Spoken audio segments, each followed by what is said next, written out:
Hi, this is Mike Leahy at BookUp, and if you're watching this video, you just purchased Chess Openings Wizard. And if you just purchased Chess Openings Wizard Professional, it was probably because you wanted to see what the new speed learning feature looked like. Now, I'm still working with a debug version that our testers are looking at, but you'll be getting a complete register version very, very shortly.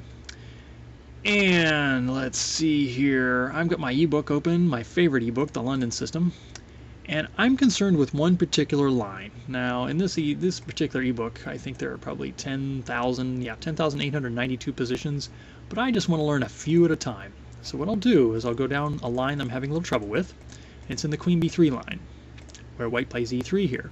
I want to know everything there is to know for me to play from my side from here on out, so I know this line completely. I go to the Commands menu. And a new command there is speed learning sets. The first main thing we need to do is create a set of positions that we can use for speed learning. It's suggesting Mike's set. Let's see, I'll make a new set called London set. London Queen B3 set. How about that? And I want to start from the current position, not the starting position of chess, but this current position right here, and only get positions where white is to move, because I only need to study the white side.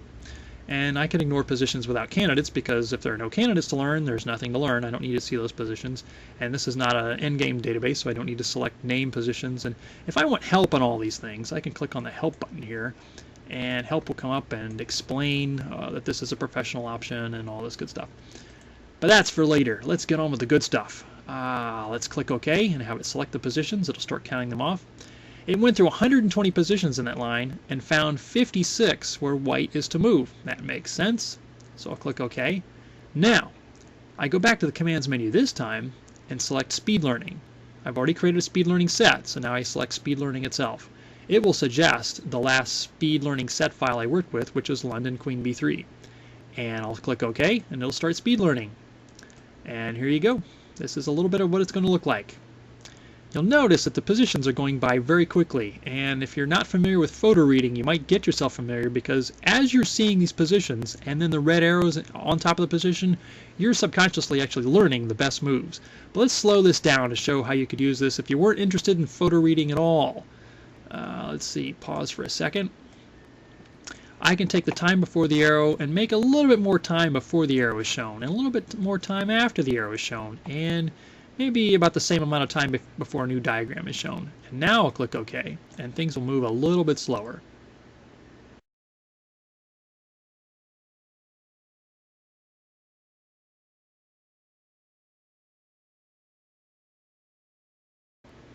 Okay, I lost it there somehow. Speed learning, did I click the wrong thing? Bring it back up again. Click OK. There we go. So now you can see what it's doing. It's showing a position, pausing a little bit, and then showing an arrow. Let's make it slow down even more. So there we go. Shows a position, then shows the best move. Pauses, shows another position, shows the best move. It pauses, shows another position, shows the best move. Now you can slow this down very slowly like this and learn conventionally if you like, but I really encourage you to take a look at photo reading, which will allow you to learn 1 or 2 or 3 positions per second, which is what this is intended to do. But you can use it slow motion like this just to review all the positions you need to know in any particular line. So those 64 or 68 positions, however many there were, are now being shown to me along with the best move. There you go. That's speed learning.